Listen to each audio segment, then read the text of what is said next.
Hello and welcome to Girl Awakening YouTube. I'm Jo Hendy. And I'm Amanda Parker. Enjoy this episode of Girl Awakening in all of its vulnerable sacredness. And remember to subscribe and share.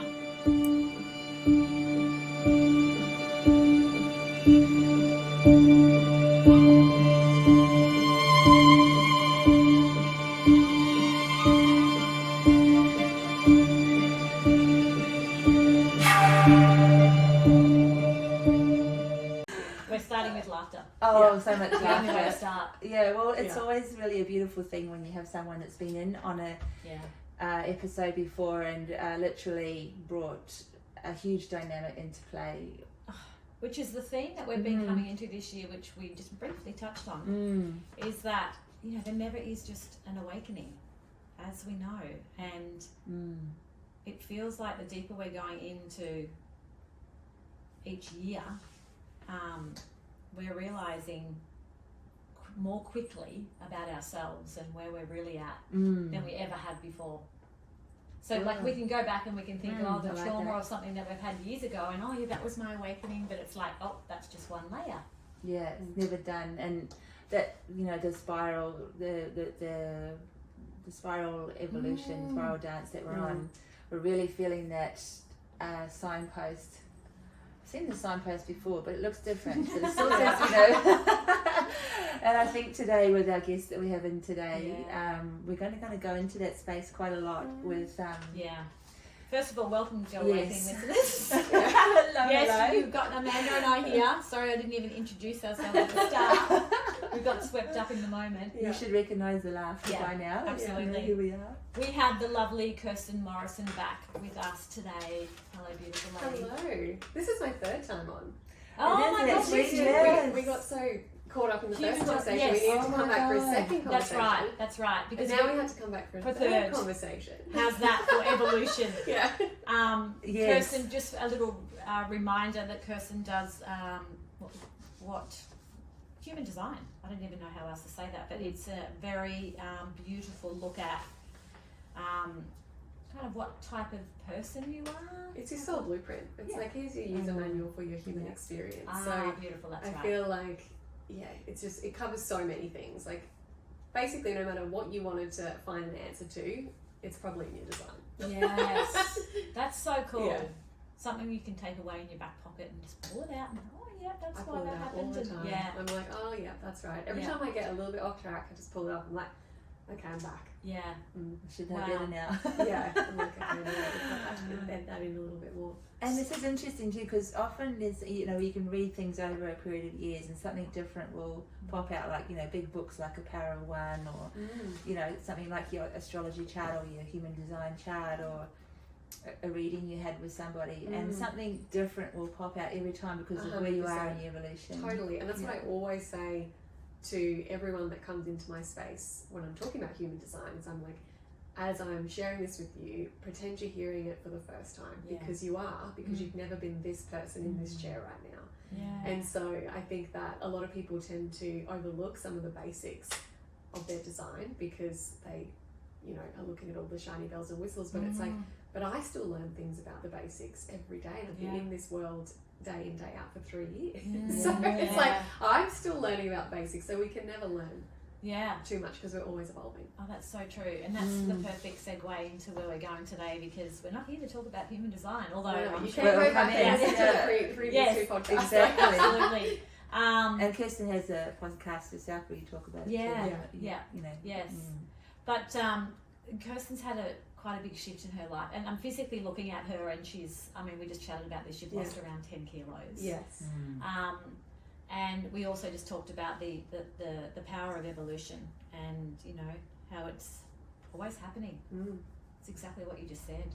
So do you want to share, I think we just hand it over to you and you just share whatever comes up, and we can just let it roll. And well, I think we have to actually go back absolutely a couple of years now.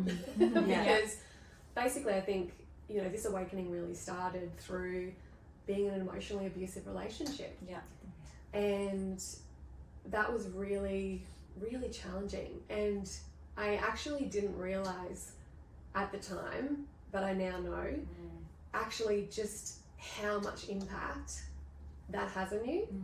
And not just while you're in it. I think so many people are like, oh, well, he's gone now. Yeah. And it's like, but I'm still dealing with that years later. Yeah.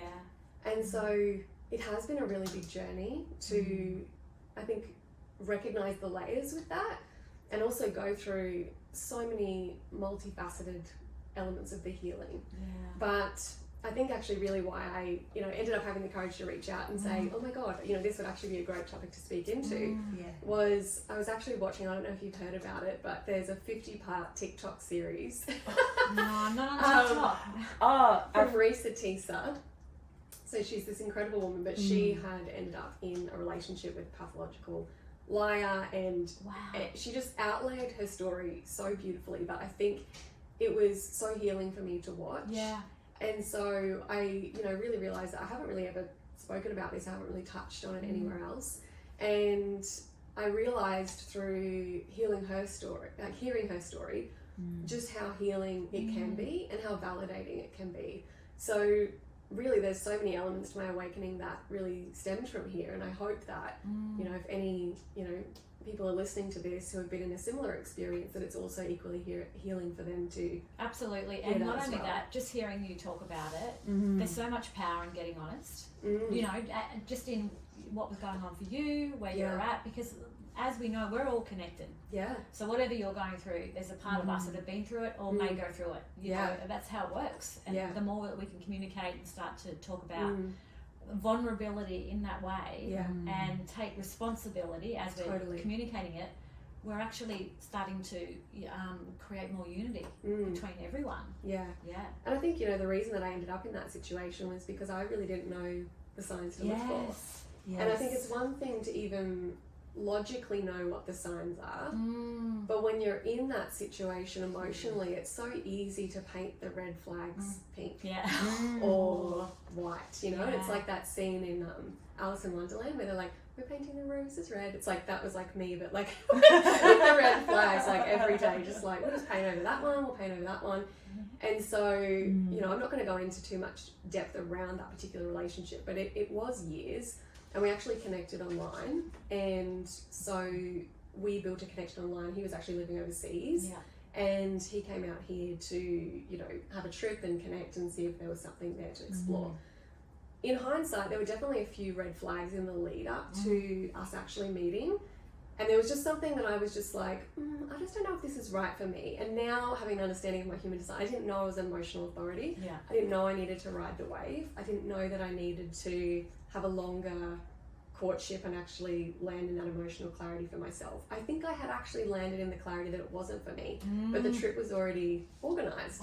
So I was like, you know what, I'm just going to get through this trip, and that's it. And some of the red flags, that's doing the right thing, isn't it? That's and a big so one. I think some of the I think some of the red flags prior were just, there seemed to be like a lot of pressure. There was a lot of like, next year, do you want to come to this wedding with me? And I was like, we haven't even met yet. That seems weird. That's a long way off. So there was just a few things like that where it was like seemingly coming along quickly, even though we hadn't really connected. So that was just a little bit strange. It seemed a bit intense before we'd even met. But I had been single for 8 years by this stage. So I was also, there was a part of me that was like, oh, well, this is also kind of nice. Like maybe I just am out of the game. I don't really know. And so, then when he came out here, there was an immediate pressure to give him an answer of whether we'd be in a relationship within 2 days of him arriving. And this is really like the first of many times. Like this whole podcast could be called, I should have listened to the intuition. So I went out to dinner. You as a woman though, if you're excited, I can even see myself where I'd be like, oh my God, this is and being flattered. Also, I've been single for a year, so I've travelled internationally to go basically on the longest first date ever with me. Oh, we could add so many elements in there. There's so much of that, like maybe this is like a fairy tale. We're destined to meet. All of these things. Absolutely. It's like out of all the people in the world, out of all the connections, all the ways, Instagram, there's all those romantic. And so I had romanticized it a little bit in my head. And anyway, I had dinner with a friend after this. We basically had this conflict around like why I wasn't ready to give an answer whether we should be together within 2 days. And I ended up going out to dinner with a friend. He was meant to join us, but he said, you go, I think I just need some space. And so on that dinner, my friend said to me, like, you're sabotaging this Oh, this is everything you've ever wanted. Like, which is what so are you doing? normal for a friend to Right. say too. Yeah, Right. give yourself a break kind Right. of thing. And so I then was like, yeah, I think you're right. Maybe I am dysfunctional. So then I agreed to be in a relationship. Yeah. So this is the first time that I should have listened to myself, not somebody else. Yeah. And so I think it's so easy to do, right? And so then the rest of the trip, you know, the definition of love bombing, like I just got so swept in, sucked in, and also because he had 6 months essentially to evaluate my personality online, he presented the exact person that I wanted. Was interested in all the same things, He but knew your wasn't really. blueprint. Exactly. Far And out. so I thought I'd hit the jackpot. Yes. And so then obviously he had to go home, and then we had decided that he would come back and we would, you know, make a go of it. My mum asked me, when he was still out here, she pulled me aside when he was in the bathroom and she said, "Are you sure you want to do this?" And inside, my voice said, "No." Mums know, don't But I they? said yes. And I went through with it anyway. Yeah. And, you know, It's a belief. It's an optimistic faith in a way, isn't it? To give something a chance when all the beautiful things are being presented. Yeah. And it seems paradoxical that our intuition is saying no. I know. And I also just knew yeah. that no was what I really felt. Yeah. And I wish I had have listened to that. And so even sharing this part is like, really just trust that inner voice. Yeah. It's not here to mess with you. No. And so I should have listened to that no. And I said yes out loud. And I went through with it. Yeah.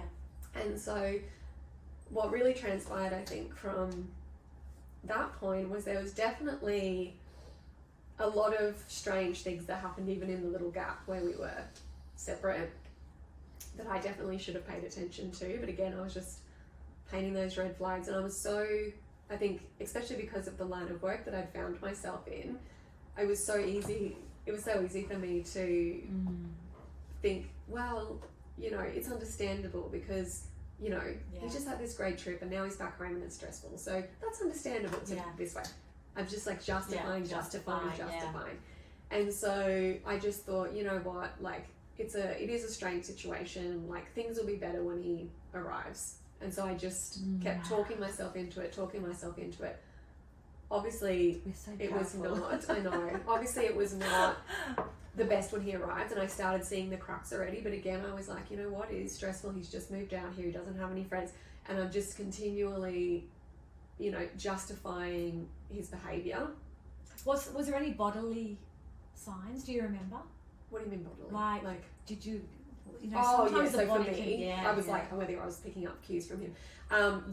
Like obviously my fight or flight was completely activated. Okay, yeah. And I didn't even realise at the time, because I also, you know, my whole family's like, we're like the definition of WASP. It's like silent treatment, don't talk about it. You know, so I'd never dealt with like conflict before in the way that he was presenting me conflict. Yes. So I, again, was like, well, this is my stuff.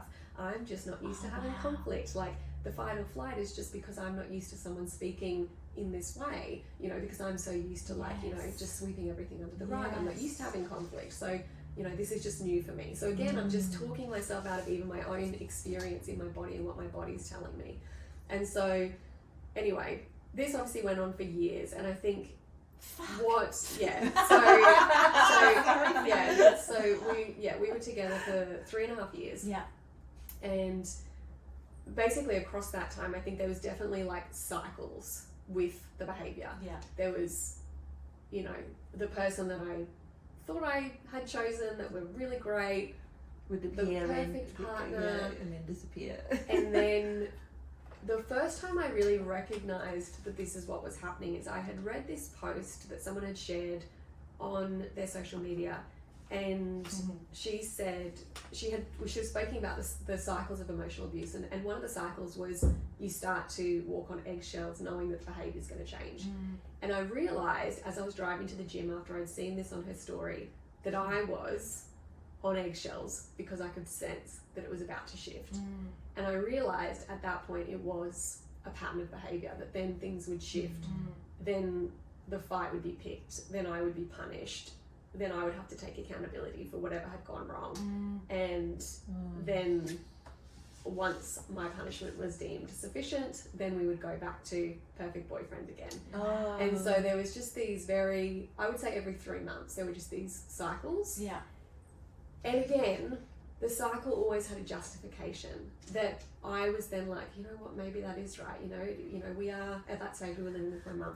We are living with my mum. You know, we don't have the visa yet. We don't have this. Like, it was always like there was something, and I was just like, you know what, you know, okay, yeah, you know, it's just circumstantial. Once we have things will get better.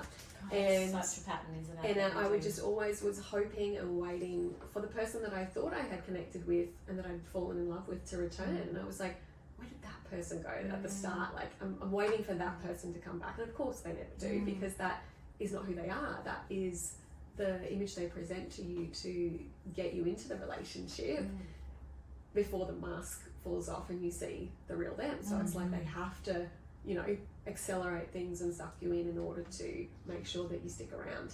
And so I think also, like, with this is like, it doesn't start out at a level 10 straight away. It's like, I heard this saying, it's like, you know, the frog that gets put in the pot and like slowly gets brought to boil. It doesn't realize it's in danger initially because it's jumped into this like cold water. It's fine.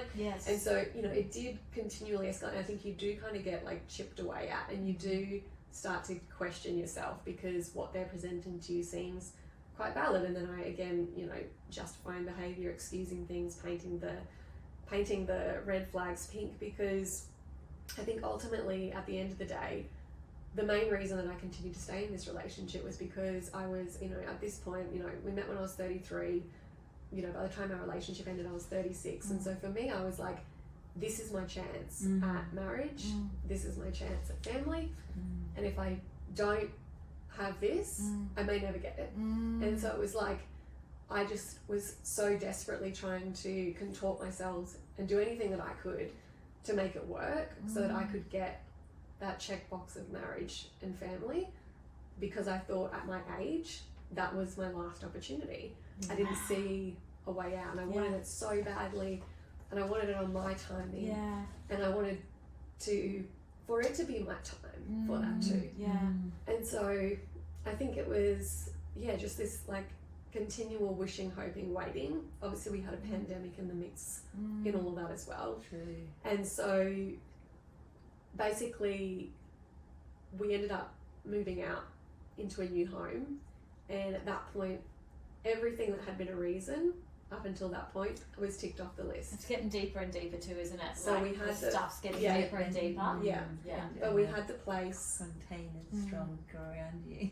He had a new car, he had friends, he had a great job, like all of the things that had been excuses for the behaviour had been ironed out. We had the visa, my business was doing well to the point that it was no longer now going to be, you know, pressure on the relationship. We could have travelled, like we had everything, all the circumstances were correct to what he had said was the cause of his behaviour. It's funny how the universe gives you what you need. And then it got worse. And I realised at that moment, wow, this is never going to change. Like, this is actually just who you are, and the goalpost is always going to be moved out on me. And it was so destabilizing because basically not only was, you know, had I worked so hard to support us to get to this place that we arrived in, and then it was like, I don't want any of this. I want to go traveling. Like, I want to go on the road. Like, I don't even want any of this. And I was like, oh my God, we've just spent all these years with this is like the thing, and now you don't want any of it. Wow. And so I was like, I can't live like this. And so I had sort of just landed in this reality of like, this is always going to be how it is, and I don't know if I can cope with that anymore. Nothing was good enough. No. And so it was an extremely turbulent time in that time, but basically we decided to separate at that point. And I was really just done, like at that point. Like previously, like whenever we had, you know, had an argument, or he was like, I don't think this is going to work, I would go overtime, people pleasing, doing anything, promising anything to keep the relationship together because I had wanted that family dynamic and that marriage so badly. And actually, in hindsight, it's so great that I did want it so badly because he didn't want to marry me and didn't want to give me children because that was a power play. Yeah. And so I'm so grateful for that because it meant that I wasn't married. Yes. And that I didn't actually have children with this person. Can I ask a question? Because I think it might be significant for the listener. Is that did did all your friends like him, and was he like the great, because you know how there's this facade that you know, if he's all my friends like him, he's like the great boyfriend when you go out, he's he didn't come anywhere with me. Okay, so it was pretty obvious. Yes. If I was your friend, that I would say it's not really the greatest relationship. Yes. Okay. And I don't think anyone really knew how bad it was as well, because I think I don't think I was really fully even honest with myself, let alone anyone else. I think obviously the only person who really truly knew what it was really like was my mum, because she was living with us. Yeah. And she was obviously incredibly unhappy with the dynamic. Yeah. But she also didn't want to say anything to me because she was worried that if she spoke her truth, that he would get in my ear and then separate us. Yes. And she didn't want me to be isolated. Smart mama bear. So she was just trying her best to be a buffer. Navigate for us, I think, and navigate it to make sure that I was okay. Yeah. In the best way that she could. Beautiful. There's a certain amount to what I'm hearing as well is like entrainment, isn't it? Like that sort of like your nervous system gets toned and attuned to the cycles of behaviour you're saying, and then it's kind of like it's like a, you know, the dog getting trained. You know, we respond to the situation as Sorry, it is guys. managed. God, it's bad timing, but it has stopped. It's interesting, isn't it? Maybe we just need a break for a minute. How you going? I'm alright. Yeah. Just emotional. Yeah, no, absolutely. You do, as deservingly so. Just a little bit, just to get a bit more right. That's because the only time I've ever touched it, like I said, is on my podcast, and my mum was like, it breaks my heart because I know the story you're trying not to share. Yes. And I actually haven't felt safe to share it, to be honest, because I've always been worried he would find it and then try and pop up. Who cares about him? Yeah. We'll be with you. We're with you. We've got Wonder Woman bracelets. But yeah, like when you have the TikTok ladies come across your path, you realise it's a story for yourself, but to share and release out that way, but also for so many people. Totally. Yeah. Do we know where we got up to? I don't think I was. I don't think I was really honest with myself about how I was feeling. Oh yeah, you go back to your question, and then we'll just start my answer. He didn't come anywhere with me. Okay, so it was pretty obvious. Yes. If I was your friend, then I would say it's not really the greatest relationship. Yes. Okay. And should I go yes and then stop it there? And then this is where you say. No, I'll just start again. So you say if you or you were like, what? Friends like him. He's like the great boyfriend when you go out. He didn't come anywhere with me. Okay, so it was pretty obvious. Yes. If I was your friend, then I would say it's not really the greatest relationship. Yeah. And then you carry on.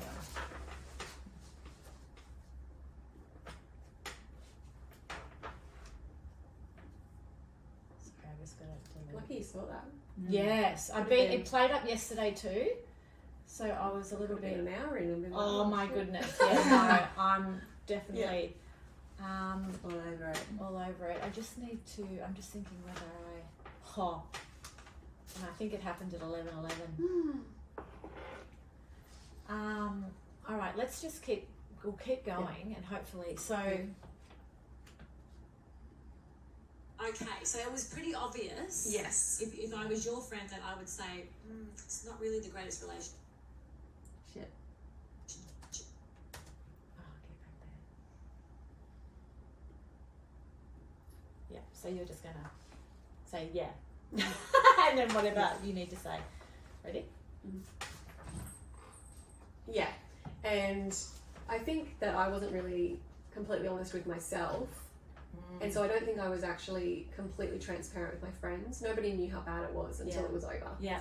And I think the only person that really truly knew how bad it was my mum, because she was living with us for the first few years of our relationship. and she was trying her best to manage the situation because she was really worried that if she spoke her truth to me, that he would get me on his side and alienate me from her. So she was just trying to make sure that I was not isolated and protected the best that I could be. And for her, that was just by keeping me in the house. And she would say little things like, are you sure this is the type of relationship you want to be in forever? Are you sure this is sort of what you want to put up with? Are you happy? Like when he says these sort of things, asking the right so questions. she was trying to ask the questions, but you know, again, I was just so committed to it being my time and being chosen, and for the fairy tale to come back, that I just didn't really listen. And there was obviously a huge part of me that knew this isn't right, but I was like, but what else is there going to be? And I also justified it because I would see other people in relationships that maybe weren't so great, or I would hear stories about people being single, and I'm like, well, I don't want to be back out in the streets with that, and like, you know, maybe it's better with just managing what I do know here, and you know, maybe there isn't really great relationships, and maybe everyone has problems, and and also he would always tell me that the arguments that we would have were normal. He's like, couples fight, couples do this. So he would always like justify and gaslight me into believing that the dynamic we had was normal.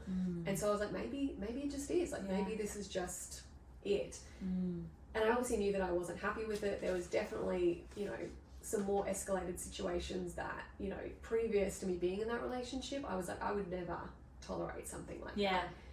And I did. And then I would just justify it again. But like I said, once we got to this point where everything had been ticked off the list, there were no more excuses.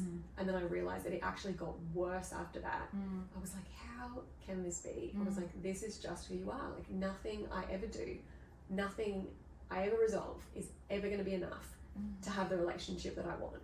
So the glasses started to come off. They started to come off. But basically, you know, he was the one that addressed, I think we should separate. And by that stage I was done. I was like, I agree. And I was obviously devastated. I felt like a failure. I was so like, this is it. Like that was my chance and it's gone. And so I was very upset. But this is like the first moment that I can really truly say that I heard the voice of God. Because the next day we went on a walk, and I didn't realize it at the time, but he didn't really mean that he wanted to separate. He wanted me to do my usual pattern, which was to people please and be like, I'll sell the house, I'll quit my business, let's go on the road. That's what he wanted me to say. And so I didn't see that at the time. I was just like, okay, it's done. The next day we went on a walk together and we were, you know, having a conversation, and he said, you know, maybe I was a little bit hasty yesterday. Maybe we should work through this.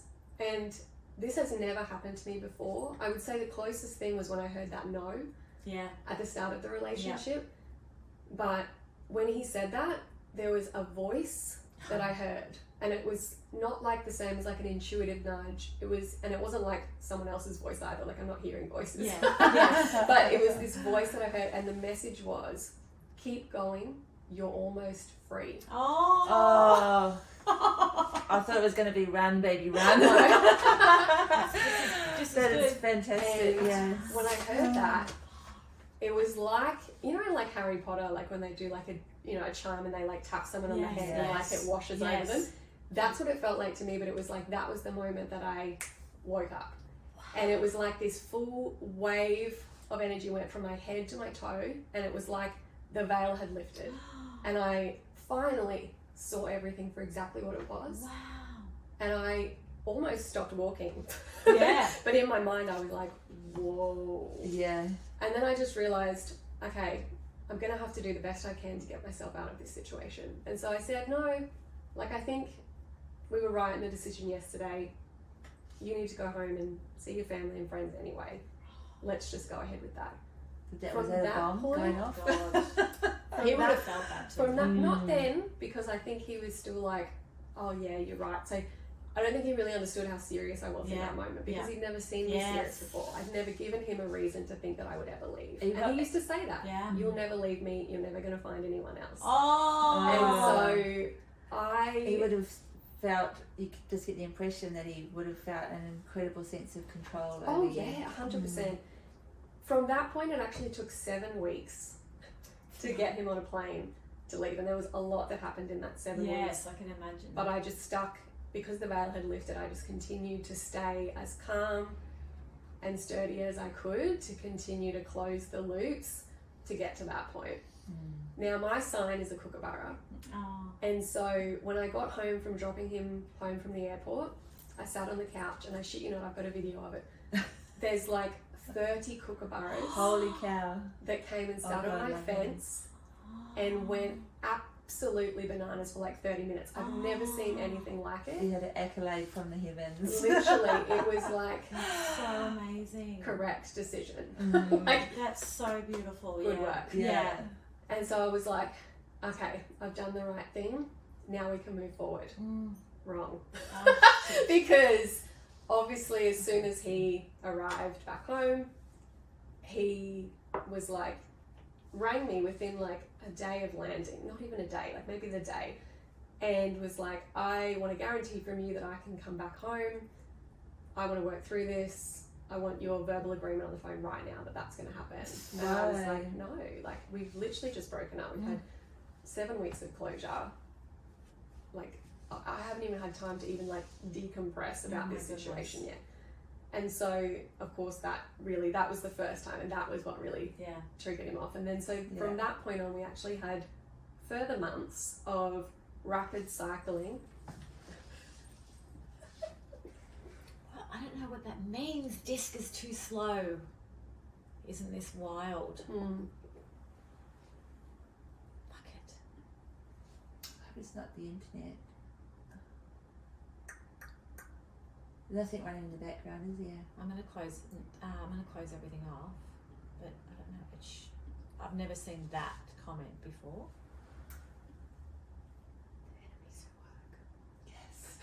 Honestly, Yeah, it's so wild freaking sometimes, compelling. the energies that are just flipping around and going. I'm actually just going to quit everything. I've got those videos downloaded, but I'm going to quit them. Quit that.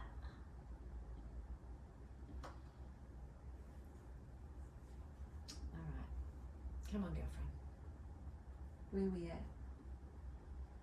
Triggered him off. And then so from that point on, we actually had... Oh, that's all right. Okay. So let me just get rid of that. We actually had... So where am I starting from here?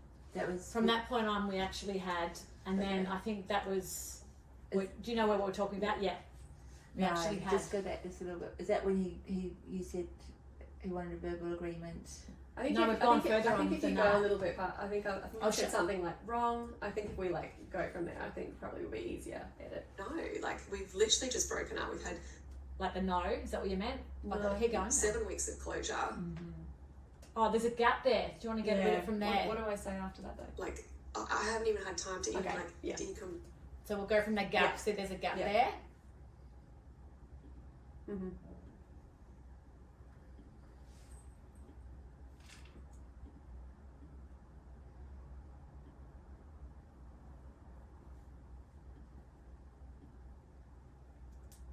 Alrighty. Good to go. I haven't even had time to decompress from this situation or even really have a moment to even realise what's happened. Yeah. And so the answer is no, like we're complete. And that I think was really what initially set him off. And so then we actually had months of this rapid cycling of what I had experienced in person, but because he knew he'd lost control of the situation, it was this rapid cycling of coming back to be like, we should be together, love bomb when I would say no, then there would be an explosion, and then it would be like, don't talk to me, and then we'd have a few days of peace, and then he would come back, I'm really sorry. Was he here or I still He's overseas? overseas, Thank thankfully, and this is Yes. the only time. This is the only time that I was grateful for the COVID lockdowns because he had to sign an agreement leaving the country to say that he wasn't going to come back for 3 months because the borders were still closed. Okay. So I knew I had 3 months at least to get my ducks in a row, and the scariest part I think at that point for me was it wasn't until he was gone that I realized how impactful the relationship had actually been, and that I could actually finally have the ability and the space to actually see it for what it was. but also I just realized how unsafe I had been feeling for years, and how impactful that had actually been on my nervous system. Yeah. And I also think, ironically, in the field of work that I do, you know, where I am working with women, I am working with the nervous system, I am working with the mind, I am working with behavioural patterns. I'm like, how did I not see this? How did I not understand the impact that this was having on me? And so there was a little bit of shame around that, of like, well, how did I let this happen to me?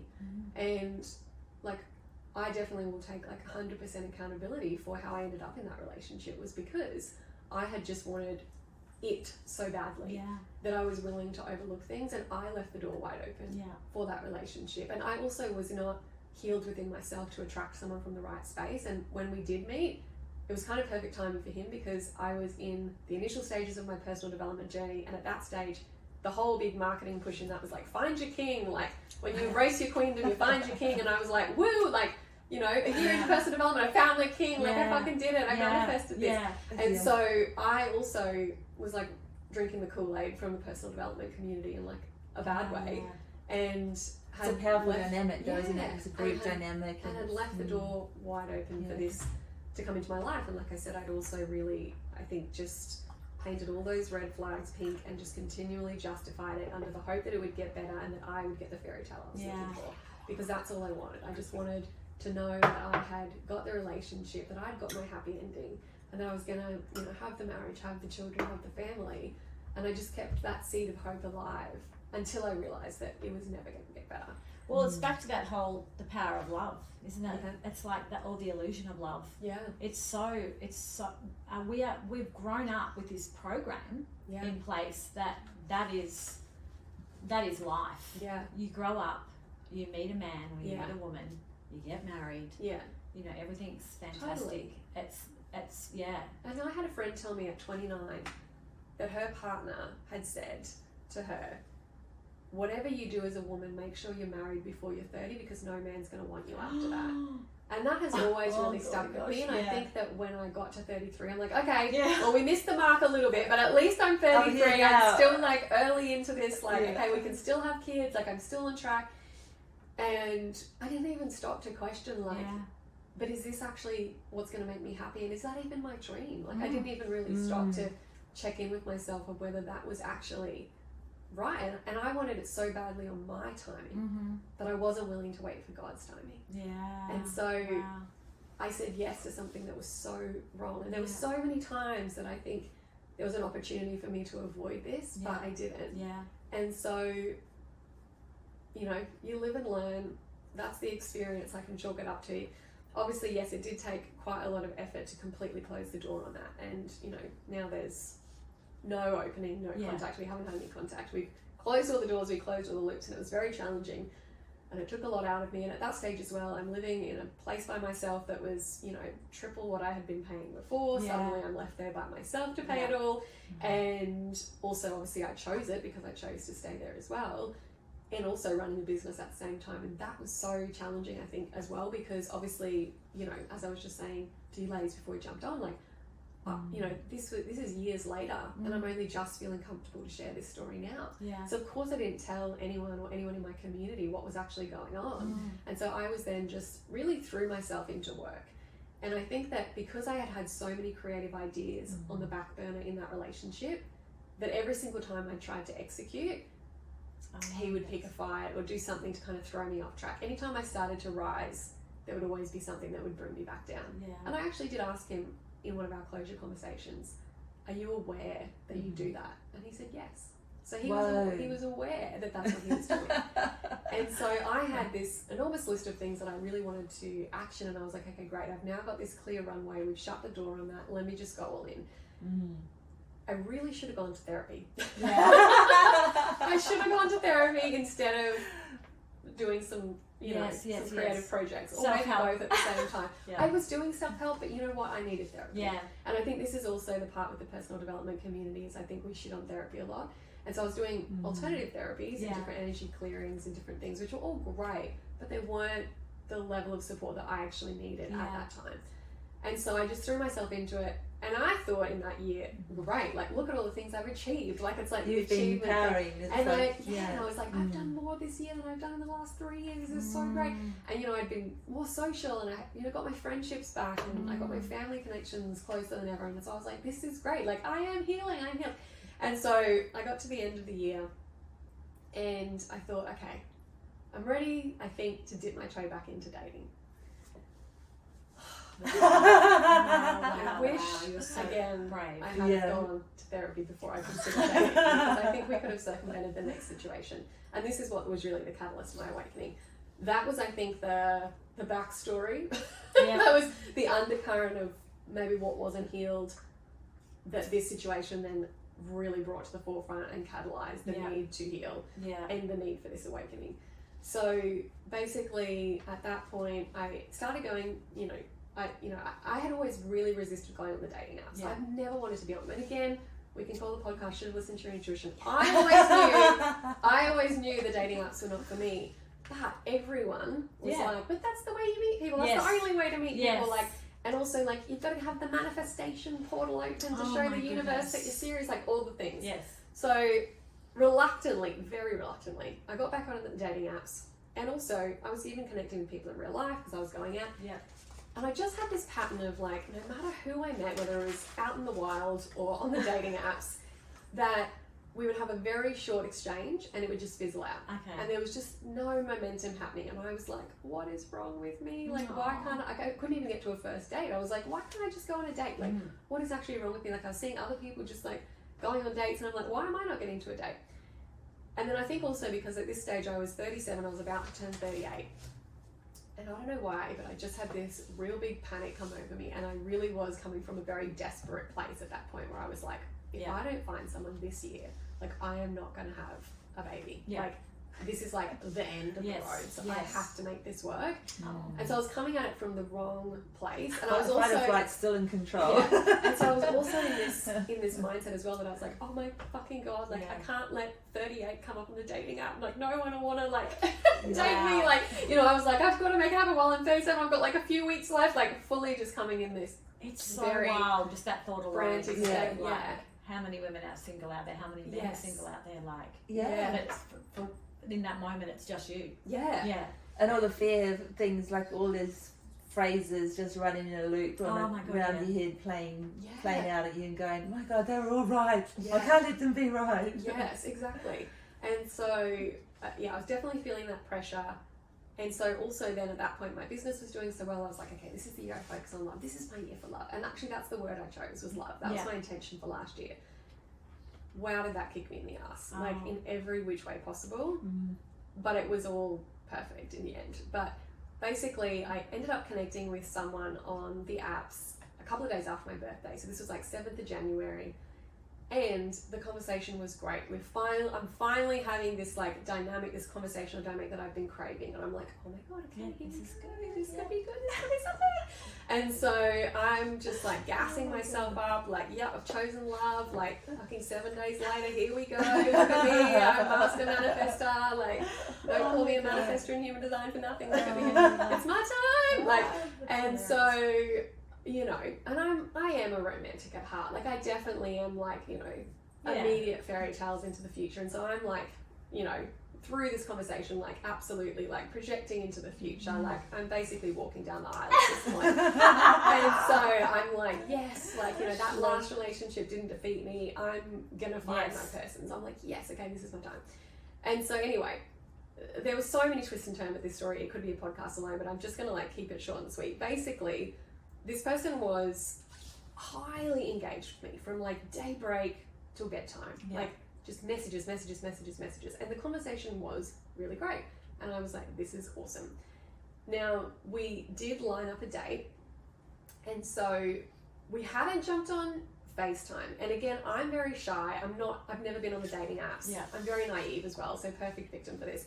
But also I am not really the person, like if someone was like, didn't want to FaceTime, I'd be like, great. Yes. Like, I don't want to eat that. I just want to have a coffee and then I don't know, that's like weird. Like, I don't even want to get on the phone. So I'm like, I don't even want to get on the phone. It's so weird. So that was also on me. Like, I should have just pushed through the fear of that and been like, let's jump on a call. Like, I should have just covered my bases there. How hard are we on ourselves though? Like, I should have, because it's just, again, it's just that. But it's also the responsibility of hindsight, I think. Like, Yeah, I didn't see it in the exactly. moment. I was like, oh, great, this person's shy too. And he did say he was shy.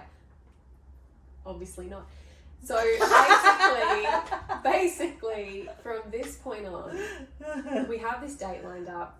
The day before the date, he picks a fight that he's noticed an edit on my dating profile app that I have not touched for 2 weeks. I'd actually even like close it off because I was like, great, this is the only person I want to have a catch up with. This is perfect. Again, probably shouldn't have closed all my options off at that point. But what he was saying was actually 100% not factual. And I actually addressed it and said, look, I have been in a situation in the past where my reality was distorted and that I was, you know, pressured into situations where I would have to accept someone else's reality as my own, and I'm not doing that again. So I was like very firm in that. I was like, this is not going to happen. This is not a behaviour that I will stand for. So I was proud of that. But he then, you know, apologised, whatever, cancelled the date still though. So we didn't go on the date. Okay. And then I thought, you know, he's asked for, you know, a second chance, tried to smooth things over. I'm like, okay, cool. Like, because he had also given me his backstory that he had been in a relationship for 12 years. They had cheated on him. Now this is all... That's all handy, isn't it? Yeah. So again, I do what I do best and justify, well, that's understandable. He's got trust issues, the trauma. Like, I'm just like, yes, cool. Like, I understand your trauma. Like, I will make excuses for you too. Yes. So I've swept another wrong. I thought, okay, cool. Well, let's just have another go. A week goes by, no date gets planned. I address it. What's going on? Why are we not recommitting to the date? He's like, well, things have been weird since last week. And I'm like, well, of course they've been weird since last week because you accused me of lying and that was not the truth and you cancelled the date. So of course I'm not going to be my usual self until we agree to go on another date. And so then he was like, okay, great. Well, let's just try and like get back to where we were and then we'll build towards the date again. I'm like, okay, so give it another week. Week goes by, no date is arranged. So I then pull the pin and I say, look, like, we either go on a date or not, but I'm complete if not. And he was like, yes, you know, I'm not ready to go on a date, so like, you know, understand, like, whatever. I unmatch, but he also had my phone number, but I unmatched on Hinge. And I was like, you know what, I'm not going to let this defeat me. I'm going to get back on the apps. I get back on the apps and all I get is the same shit I'd always gotten before. It's like 3 messages, ghost. 3 messages, fizzle out. And I was like, oh my God, I'm back here again. And so the only conversation that I really had in that whole time was with this one guy, and we had, you know, a short conversation back and forth, but again, it fizzled out and I actually unmatched and then I deleted the app because I was like, I'm actually done with this. This is not my vibe. I fucking knew it. I should have listened to myself. This is not my arena. And so the next day, I got a message from old mate. And he messages and said, I really miss talking to you. And so I was like, oh, you know what, like, I haven't been able to make it. Maybe I'll just give him one last chance. I did enjoy too. Yeah. And so I give him one last chance. We have this other conversations unfold for a week. The best conversations we've had yet so far. I'm like, okay, great. And then he asked me if I'm still on Hinge. I say no. Anyway, long story short, we get into this like back and forth because he was like, well, I know that you're lying. Oh my God. Because you spoke to my friend and he showed me. What the fuck? Anyway, I didn't believe that for a second because I was like, what are the fucking odds of your, like, guys don't do that. Oh my God, look at my matches. Like, no, I'm like, that's just like weird. I'm like, that's not a thing. So I was like, at this point, I'm like, I would have just okay, See there's a group of guys out there that are working on women to get whatever. These guys are in cahoots. No. Bye. So you're so good. Well, so I was like, you know what? This is too much drama. For 2 people who have never met. Yeah. Best of luck to you. And I actually, anyway, said to him, I'm like, you know what? And I also think you're a catfish. Yeah.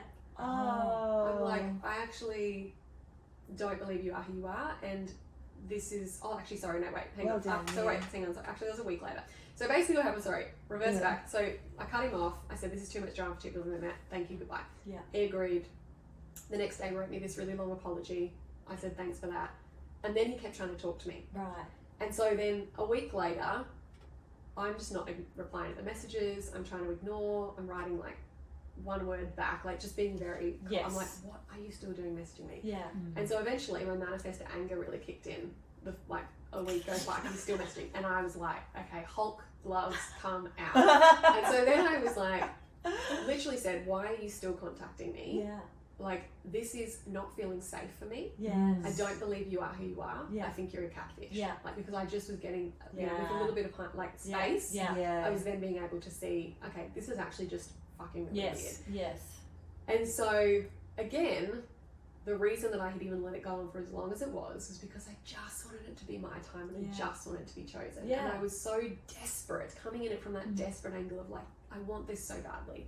And I was just willing to, again, overlook it. And I even knew that I was overlooking things. As I was talking to this person, I was like, and I was aware, like in the back of my mind, you are repeating the same behavioural patterns that you did that got you into the last relationship. Yeah. Like, why are you doing this? Why are you convincing yourself that this person With short-term It's fixes right as there. well, like the good conversations are, and also great. the I mean, intensity how of the good is conversation. that? It's like, I've got someone checking on me when I'm out with my friends. I've got like, Yeah. you know, how are you? Someone Say, like, wants what do you have for me. lunch? Like all the things. It was like Yeah. very like cute. And Yeah, I was like, this is so interactive and- nice. I yeah. haven't had, I don't think I've ever really had that in message form.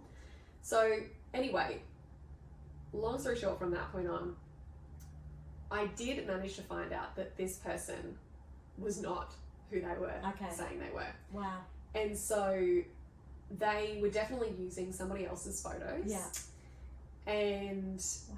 that person that they were pretending to themselves to be does not exist at all. Wow. And so, That's sad in itself. right. Yeah.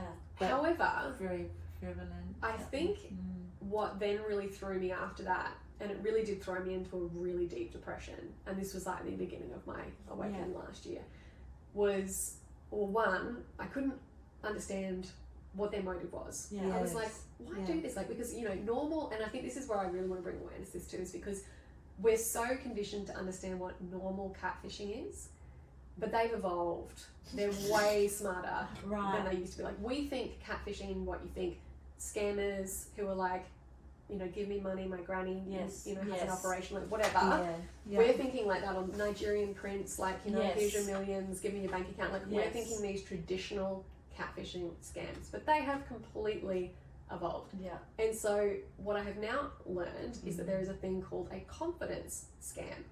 And so these people build a rapid rapport with you to extract as much personal information as they can to then either do identity theft or actually hack into your bank accounts. And so what really also clicked this into place for me is I saw this before I found out about confidence scams, but I saw this meme that said, I don't want small talk, I want to know your mother's maiden name, your first pet, the street you grew up on. And I thought, you know what, if you asked any of those questions in context to a conversation over weeks, you would not even hesitate to give that information up. And so I realized that this person, that was their angle, was actually to try and extract money out from me. And I also have like, there was little like, you know, now that I understand that, you know, there was things that they were like asking like about my business and just like, would you consider your business successful? Like different little things like that where they were obviously trying to gauge how much money does this girl have? How much of my time is she actually worth? And so, you know, he was offering information about himself that I think could have been very incriminating. He wanted to pick me up for our date. That would have been my address. Thankfully, I said no. Oh my goodness. He offered to, like, because I was out, he recommended a lunch to me and then he offered to buy it. So he offered to send it to my bank account. I said no. He offered to Uber Eats me food. Yeah. Keep going. It's all good. Wow. He offered to Uber Eats me food. I'm getting like, wild. And I said no again. He would have had my address. So there's all these little things that I'm like, thank fucking God that I said no to those things. And so it's just, I think, really interesting. And I've heard so many other stories about, you know, different things since then. Like I even heard about this guy on TikTok, like he had arrived at the date and he was at the restaurant and then the girl was like, you know, there's something wrong with my Uber app. Can you order me an Uber? And he said, yeah, cool. Like, what's your address? I'll send it. And she said, actually, can you just cash out me the money and I'll sort out my problem? And he said, no, I'll just order you the Uber. And then she blocked him and unmatched him everywhere. So it's like even things like that. So there's so many different little scams. So I'm just really saying, like, be cautious. But again, just listen to your own intuition. If you're getting a feeling that something isn't right, something isn't right. Yes.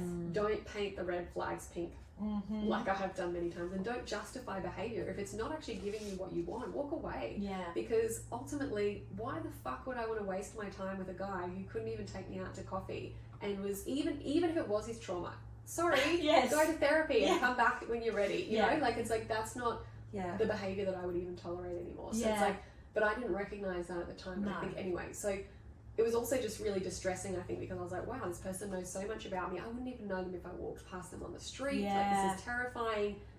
They know my, you know, business web address. They're probably looking at me right now. I had to block them on Instagram, like block them on everything. They actually contacted me through my website form and said, I know you've blocked my messages and don't want to speak to me, but I'm just a little bit concerned because you've gone and deleted your Instagram, like baiting me to obviously contact them. And I'm like, so you've been checking my Instagram? This is after we've already agreed no contact. So it's just weird. So I'm like, I don't know. Anyway, so they're probably still out there looking at me right now. Hopefully you're listening to this. Sorry, all the innocent people, but That's a bit scary. Get therapy and think about your actions. Deep, isn't it? So the levels, just the level of deception, and I also think that was a theme really. And with my previous relationship and also this situation, there was a level of deception that I was willing to overlook because I was just so badly wanting to be chosen. And so I think that after that I went into like a really, really deep depression because I was also like, this was my first, like, it was brave to even go back into it. It's so brave, so brave. And I was like, for this to be my first experience, like, are you fucking kidding me? I was like, how has this happened to me again? And I think I did really fall into a very like big victim state because I think I almost just had to grieve the fact that it might not ever happen. And I know people are always like, but yes it will, and you'll find your person. But also I know people who are like 70 odd who don't have a person. Like, it doesn't happen for everybody. Exactly. And so I really, it's not supposed to happen. and you know, you don't know what your life path is. If I might have had like 6 husbands and 24 children in my last life. Like, That's I it. don't know. Like, maybe this is all intuition about is going, me. baby, Yes. this is a sweet ride. Like, you know, so I don't know what the purpose of me, you know, being in this season of waiting or being single is. So I really think I had to grieve the fact that, okay, cool, it might not happen, like, and that was, I think, ultimately great where I'm standing now, but at the time I was like, what does life look like without love? And it didn't feel like I had a purpose. And so I was like in a really, really dark place because I was just like, what is my life going to be like if I've got no one to share it with? And so that was really, really, really hard. And I think ultimately I let that drag on for a few months. And then I was like, okay, cool, I need to do something about this. Like, this isn't shifting on my own. Like, none of my usual stuff was working. I was still doing all of the self-tools. I was still getting the energy clearings. I was doing all of the things. But it just wasn't really clicking. And I thought, you know what? Whether I meet anyone else again or not, I need to accept responsibility and accountability for why I have allowed these 2 individuals into my life and clean up my side of the street. And so I went into therapy and that was so great because I think it was also just really validating to hear a professional reflect back to me the actual impact that initial relationship had really had on me and why this secondary situation had been so inflammatory to that because I hadn't healed from that first relationship. And so I think that was kind of the first point for me, was just really having that reflected back of like, it's actually okay that you're still in this place because she said to me, like, in our first session, like, do you understand the impact that being exposed to an individual like that has on you? And I was like, no, I actually don't. And so I think it was also really reassuring for me is because I think I was also like, I consider myself a smart woman. Like, how the hell you are a smart woman. did I end up in these situations? And so I think it was also very validating to hear that actually people like that really target people, you know, that they can also then, once they've got you, feel better about themselves because it was like they saw you or idealized you in a certain way. So it's like, well, now that I have you, I'm as good as that. And so I didn't really realize that. I didn't realize the impact and the toll that it had really had on me. And so it really allowed me to, I think, also not only, you know, like I said, clean up my side of the street and recognize the patterns and the beliefs and the behaviors and the conditioning that I had to even allow that in my life and have the door open for that. But also I think just get really validated on exactly what I had experienced and have that really heard and affirmed, like that's actually what happened. It's not, you know, you don't need to distort it or sweep it under the rug or make it not as bad as it was. That's really what it was. So I think it was very healing to hear that, and obviously very healing to do, you know, a lot of the work around that. And that was just one layer that was the beginning of the awakening. But incredibly powerful layer. Well, that was the I would say that's the mind level. I was going to say, And so there was a real mind, body, spirit transformation last year. So the mind level was definitely the therapy. Obviously, as you guys said, you know, I have lost 10 kilos. That was the body level. And so because I had been essentially in fight or flight for years in that relationship, not even really knowing it to myself because it had become my bench line. But also, when I look back, I definitely had symptoms of that. I had really bad periodontal dermatitis at that time, which was connected to my gut. And I think that I kind of kept putting a band-aid on that issue, like for the next couple of years. And then I think that situation with the catfish just obviously re-inflamed everything and brought it all back to the surface. And then I started getting really crazy health issues from that. So, you know, as I was sharing with you guys before we jumped on, I had, you know, we discovered that I had SIBO, which is a bacterial overgrowth, and that in itself is very inflammatory. But, you know, the symptoms that I were having was like wild indigestion to the point of like heart palpitations, panic attacks. I had to stand up until like 1 a.m, swaying back and forth to try and shift the gas before I could go to sleep. And so that was then another layer that I really had to take care of, was actually healing the health issues, because essentially SIBO is like when there's a impairment in your, you know, gut intelligence. There's too much food that gets down into that part of your body, and so then the bacteria feeds. So because I had been in fight or flight for so long, my gut intelligence had become impaired and it wasn't breaking my food down correctly. And so that's what kind of led to the SIBO, and then that was what created some of these issues. And that was also definitely contributing to my mental well-being as well. Of course. And also my nervous system. So it was really just this vicious cycle that was feeding itself, the fatigue, cycles. Oh my god, sleep cycles, the cortisol, like all of the things.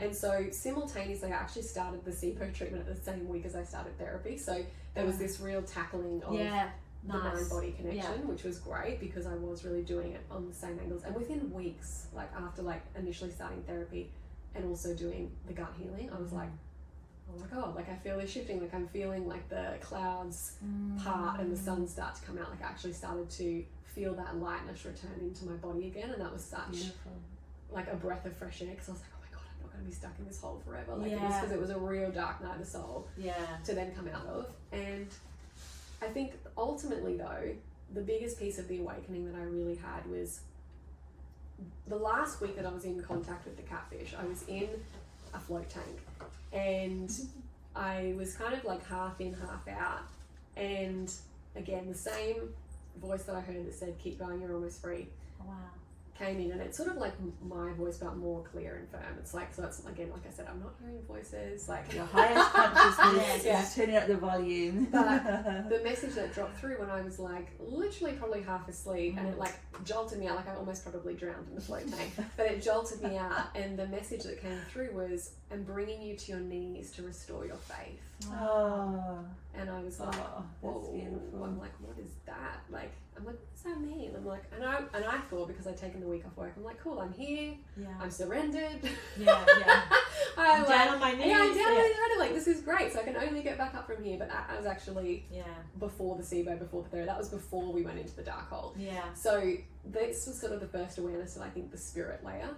And a few weeks after that, I was in an embodiment practice with my mentor, and she is, you know, and has always really woven God into her work. Now, I've always been a universe gal. I've never even been comfortable even saying the word God. Like, that's just was not in my bag. It was never going to be my path. I was always like, the universe. I pretty much had my own little made-up religion. Like, I was just like, you know, I had my own theories, my own belief system. Like, it was like whatever, like a mixed bag of everything, like slammed together, like cherry-picked whatever I liked. And so, but I loved the non-specificity of that. Like, I just couldn't even like wrap my head around like using that vocabulary, let alone having a relationship, a personal relationship with God. So that was that first message that dropped in. I'm like, okay, cool. And then the next step to that was like, I was on, you know, this called my mentor, and she's always used that word. I've been in her space for like over a year, and so my resistance to the word had softened, because I'm like, okay, cool, like that's how you want to describe it, that's not my way, but that's if you want to describe it that way, I'm open to like hearing it now. But I was at the end of this embodiment practice, and the message that came through was, it's time to know God. Oh. And I thought, okay, interesting. And then at the end of that call, she said she was going to be speaking in a summit, and I love anything she does. So I'm like, okay, cool, I'll sign up to this summit. I have no idea what it was. And it was actually a summit on women who prioritize God at the forefront of their business. Wow. And so the whole thing was God and business. Cool.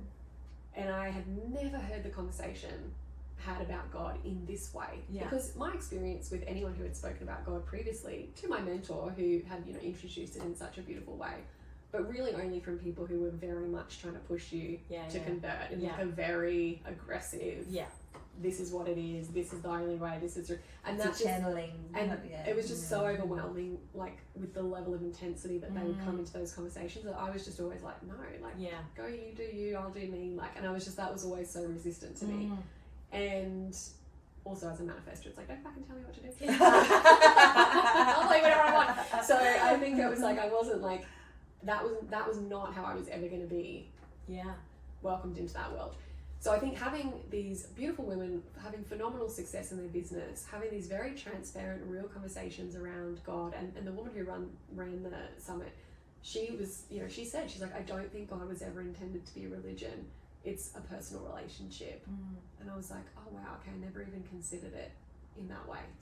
And so that was sort of the turning point to me to start to build a personal relationship with God. And I started praying, even though I didn't feel like anyone was there, and I felt like cuckoo for Cocoa Puffs. Like I was just like, this is so weird. And so I just like started to pray. I started to listen to worship music. I started to journal, you know, using that language and just gently bringing it in.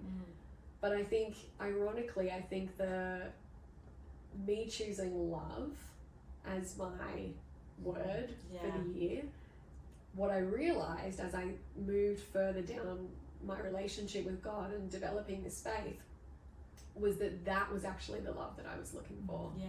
And I think that what it did was it really did give me this, well, it has continued to give me this incredible awakening within myself. To actually also like not even just see myself in the way that God would see me, but also I think love myself in that way as well, because I feel like that yearning for love that I was looking for in the world, like I think that has satiated that hole that I felt that I had within me through having that personal connection with the Creator and having the love of God in my life that is like unwavering and it won't go anywhere. It's like immovable.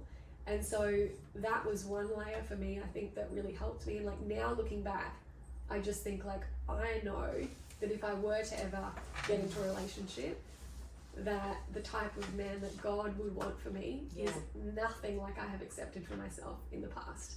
And so that even in itself has been such a big shift for me, to know that I would never tolerate that again, because I'm not on my timing anymore.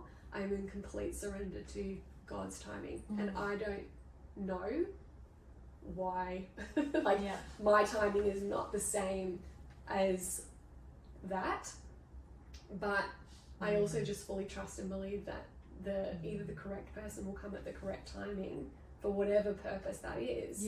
And I don't need to worry about that anymore. And I don't need to look for that anymore. And it's like eliminated that desperation that I was coming into dating with.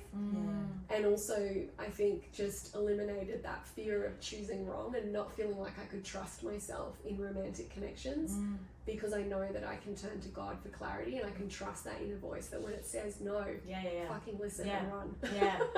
Absolutely. And when we start to look for anything outside of ourselves, we're trying to fill a void of some type. As soon as we're looking for something outside of ourselves, you know, we can want relationship and we can want the great job and all that, but we need to be fulfilled first. And I think also like did really have a very healthy level of self-love for myself, which was why it was so confusing for me. Yes, But I think yeah. there's a difference between having love for yourself and also understanding and knowing that you are loved by the Creator. Like, that is just such a different level of love and peace that really comes from that personal relationship. And so I think that was just such a game changer for me, but also, like, not only within that field, like, just also recognizing my intuitive gifts come back online, because I had the trust and space for that again. Yeah. You know, because I had literally, you know, and that's what my therapist told me, like, you had to literally disconnect from your intuition to be in relationship, to remain in relationship with that person, because your intuition was telling you one thing, but you wanted a different outcome. Yeah. So I had completely detached from that. So even, like, feeling my gifts come online, but in a whole new way, Yeah. because I also just have this, like, now unwavering faith of, like, the, you know, what actually, you know, God sounds like, the messages that God is giving me.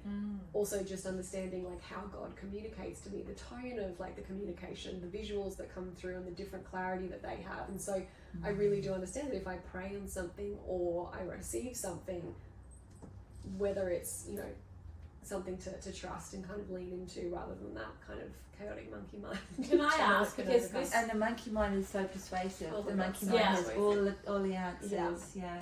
I have to ask, because Mm. you know, God can be so many things. Mm. Do you see God as something outside of yourself, or do you think, is your belief that God is you, inside of you? God is you. Yeah, I mean, I think it's a bit of a blend of both, in the sense that I think that I do think that God is our creator. It is, you know, out Something there, else. I suppose. Yeah. But I do also think that, you know, we were also made in God's likeness, and that we have that direct connection to God. Yeah. And have that connection to our creator. And Yeah. I think that we can build a personal relationship and be empowered through that personal relationship. Yeah. So I definitely don't think that, like, I am God. Yeah. But I also think that we have been given God-given abilities that we can use when we build that personal connection. We've had a lady on previously, Laura Mazzotto, who's used to be a Oh. reverend, Yes. or pastor of Yes, a and, pastor. Yeah. I think. she speaks really beautifully into the space around sometimes just saying straight out, get over ourselves, but very beautifully into the space around, we were not just brought here and dumped and left alone. We have never been alone. Yeah. And developing intimacy with ourselves above all else is one of the most beautiful relationships that we can have. And it's kind of what I hear you saying, is that you're developing intimacy with yourself through the relationship you're building with God. Yeah. Yeah. And I also think, you know, as the feminine, this is something that has, you know, really landed for me, is that for me, even though I've always been a universe girly, there was something that was never quite stable about that for me, because it was always like, you know, if I am doing well, the universe has my back. Yeah. If I'm not doing well, what the fuck have I done? Why is the universe not for me? What do I need to change about my state? What do I need to shift? What do I need to clear? What do I need to do to get back in alignment so the universe has my back? Yeah. And so it was very much coming from this energy, like, sometimes the universe has my back, but not always, and I don't really know when it's going to have my back or what. And, like, I didn't really have that trust. I would be very stable sometimes and then not in other times. And I think, again, for me, when I think about the universe is the feminine. It's like this fluid, ever moving, there's so many moving parts. It's like there's, you know, and we do live in this really beautiful energetic playground. Like, we're not taking away from that. I think there is so much power in, like, the energetics. Like, it's literally like, you know, the laws of the universe. Like, it's very valid to know that there is that element of, you know, manifestation energetics that we can play with because we live in it. Yeah. But when I think about, like, God as the creator, and I think this is where I always resisted it, and actually one of my biggest pieces of awakening that actually even opened me up to being in the possibility of a relationship with God, was that I realized I had been rejecting the idea of God because it's always presented as the masculine. And I realized that I had actually been rejecting the masculine all the way from the top down in every aspect of my life, whether that be structure, literal men, like, you know, even though I was saying I wanted, I'm like, so there was like that fear, that, you know, that lack of harmony there. And then also, you know, with the creator, like not recognizing that as God, and like, even though I don't think God is like a literal man in the sky, but the energy is masculine, and it's because it's the energy of providership.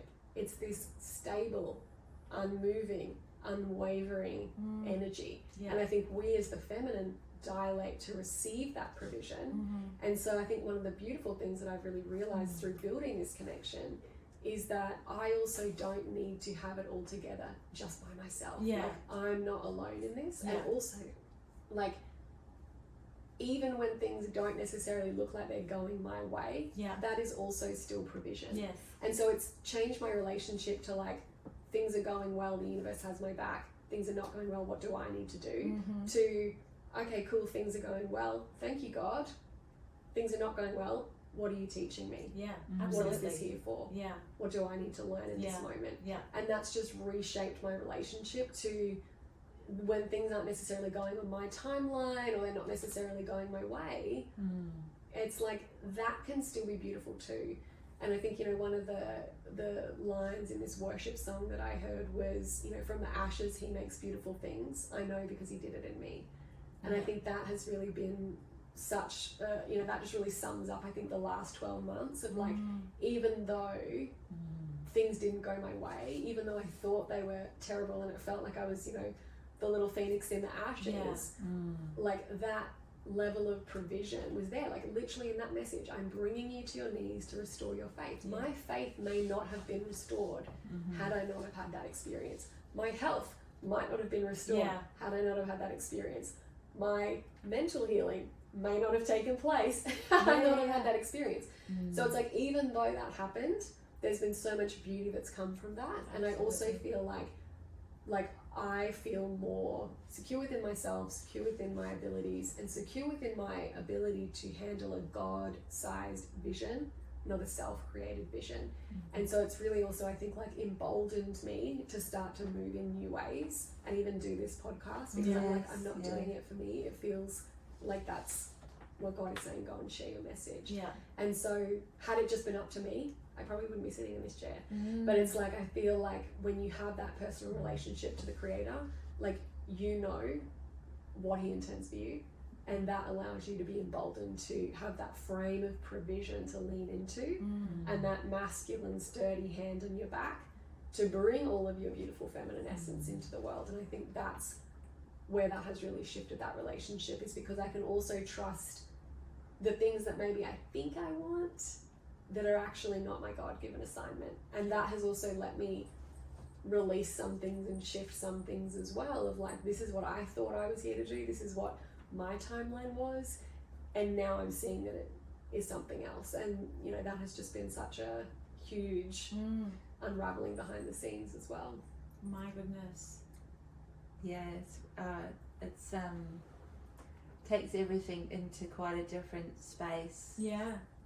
And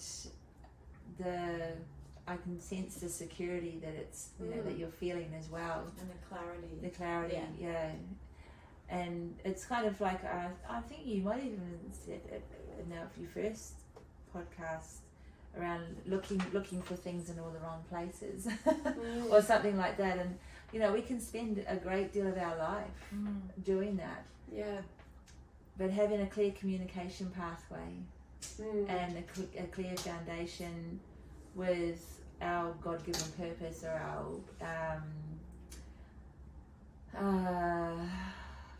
our assignment, if you like, what our blueprint is, you know, like, and you're working with human design, which is astrology and the Quran and all those type of things, isn't it? Like, there's a lot of overlap of different modalities and tools that go into creating a human design as a tool for you know, knowing ourselves. But the heart is a different space, isn't it? You know, it's a really the tricky one. And I also think as well, like, you know, when I also even look back on that year where I just threw myself into my creativity and I was, you know, really leaning so hard and heavy on my human design through that. And I also think, like, I probably wouldn't have had the courage to leave that relationship had I not have started to learn about myself through Yeah. human design as well, because it allowed me to start to see my power in a new way. But I also think, like, when I look back on how I was executing and acting in, 2022, like, because I was really just leaning on my human design, there was also this part of me that I think was, like, doing it in a very, like, immature way. I guess, like, that's the only way I can really describe it, where I was, like, almost, like, a little bit, like, cocky, like, I'm a fucking manifestor, like, I'm gonna do it, like, all this, and there was, like, this kind of energy around it, whereas, like, now I feel like, even though I personally still, like, believe in human design, love it, and, I know some other people that have found God that have decided that that's that was going to be my next question. Where are you at with that? them. Because it is a little bit of a little bit of a contradiction, but I suppose, there's so many ways that we can look at God and who is God. And your God, my God, Amanda's God can be three different. They can all mean the same thing, but the way we view it and how we use that in our own world can be completely different. And I think that definitely, has been a little bit of a challenge, like hearing so many different perspectives, like entering this new world and having people with a certain belief system, again, project that onto me, and me really, and the reason I really haven't spoken about this very much is because I have been going through my whole journey for the last year, because I've been trying to come to a point of, like, what do I actually believe and how does this all fit together for myself?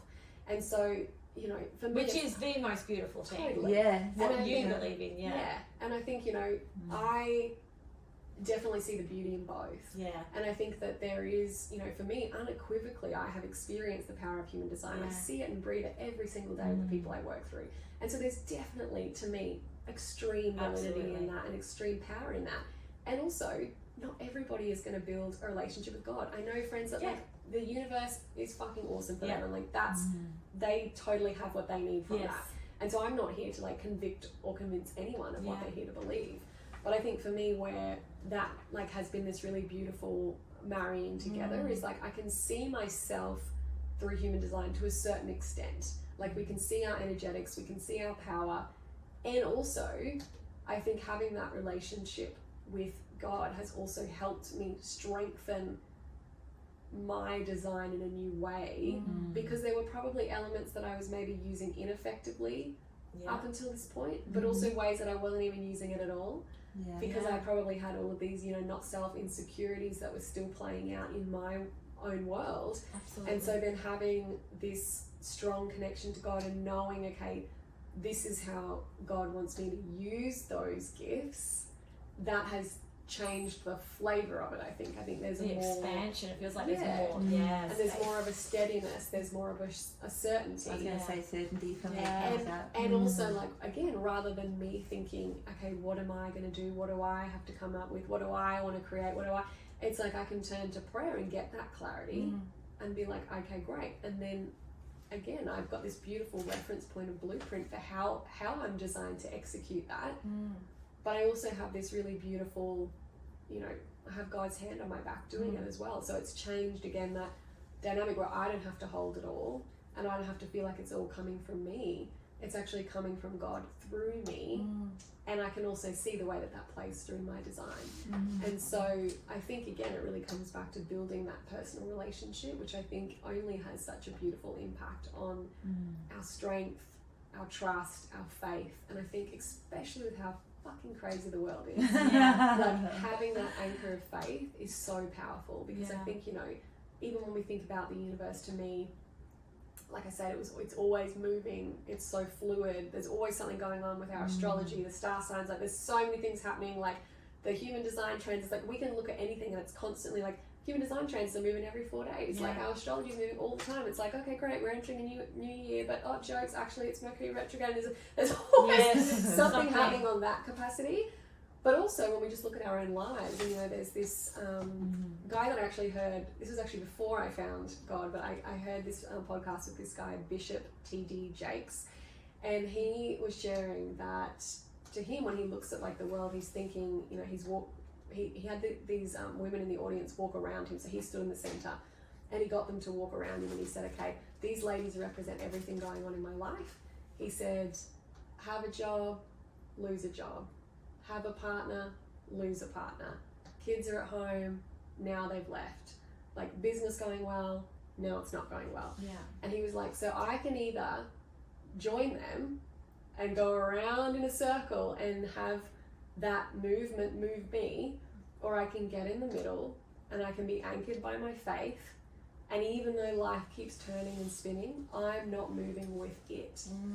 And so I think what that faith has given me, it's given me that anchor point and that stability, that even though so much continues to change and evolve in society, in the collective, in the energies, whatever you want to look at, it's like I'm no longer bobbing around frantically, moving with all of those things that are continually shifting and changing, because I've got that anchor to God and got that anchor to faith in the middle.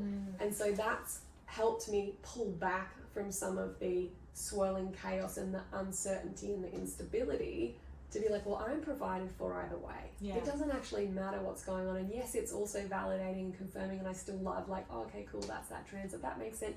Like, I still love all of that as well. But it's also given me this ability of like, and still, first and foremost, God has got me. So it's like, everything can keep changing, but I'm anchored in my faith. So I can now see it from the center rather than being swirled around the whirlpool on the outside. And it's literally, I'm just smiling because this morning we literally had a conversation on our walk and talking around some people that we've chatted with, and one of the common denominators was about being anchored in, how anchored in they were, and how enabled that them to have the certainty of expressing what they had to share. And hearing you, it's like you get that anchoring in the strength and it's incredible, and that and the resolution that gives is phenomenal. And so much has been interesting around the God space and the Jesus, Mary Magdalene, you know, the unveiling, I think, of what God and Jesus and Mary Magdalene truly mean to us as human beings. And that has actually been really healing for me as well, because again, I didn't grow up in a religious household. Like, my mum is spiritual, I would say, probably like, you know, the same as me, had a mishmash of beliefs. My dad was an atheist. And even when I look back on my life, I can see all of these touch points where it's like, you know, God was pursuing my heart, but something intercepted. And I'll give you a few examples. So one was when I was in primary school. So I've never been baptized, still haven't been baptized. But in primary school, my little boyfriend that I had at the time, so cute, he was trying to get me to come into religious class again. And I was thinking about it. I was standing outside the room, and then the teacher said, oh, Kirsten, you're in here today, you're colouring in. I'm like, great, see ya. And so I'm so I'm like, great, I'm going to go there. And, you know, even, you know, when I was in high school, you know, I really don't remember anything about, I didn't have religion in primary school. I only remember being in one class in religion in high school, even though I know I was in more, but I just literally don't remember anything. So I was not listening, not paying attention, didn't care. And I ended up getting sat next to a girl who was practicing witchcraft, and I was like, well, that sounds fun. Like, got sideswiped off onto that. So it's like, you know, and that was like, you know, when I was like 14 or something, I think. And that phase didn't last long, but you know, that was kind of something that I was like, okay, that sounds more fun than whatever this old man's talking about in the front. So, you know, there's all these little moments of deception. Even when I was in London, when I was living there in my early 20s, I almost got a little cross tattoo tattooed on my wrist, and I didn't do it because I ultimately still don't have any tattoos today. I'm too non-committal with it, but I'm like, what if I regret it? So I didn't end up getting that, but that was something I wanted. Then my mum and I found my Pandora bracelet the other day, and I actually had a little Bible on there, because to me it represented faith. And so this theme of faith and me really wanting to be anchored in faith, I think, has existed my whole life.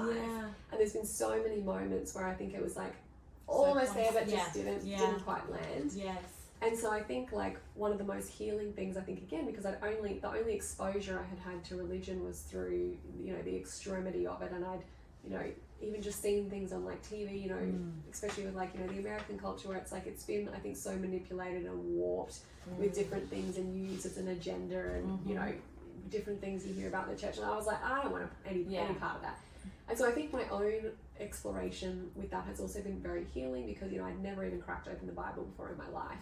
And so, like, reading the Bible, I was like, oh, this is actually really beautiful. Like, this is like poetry. This is like a love letter to humanity. I'm like, where are these people getting this view from? And so I was like, this is so interesting because I'm not picking up anywhere in what I've read what these other people are using in here. I'm like, how is this happening? I don't get it. And is then it the New Testament? Or yes. Yeah. So I opened the old one. I'm like, well, okay, I'm not ready. Yeah.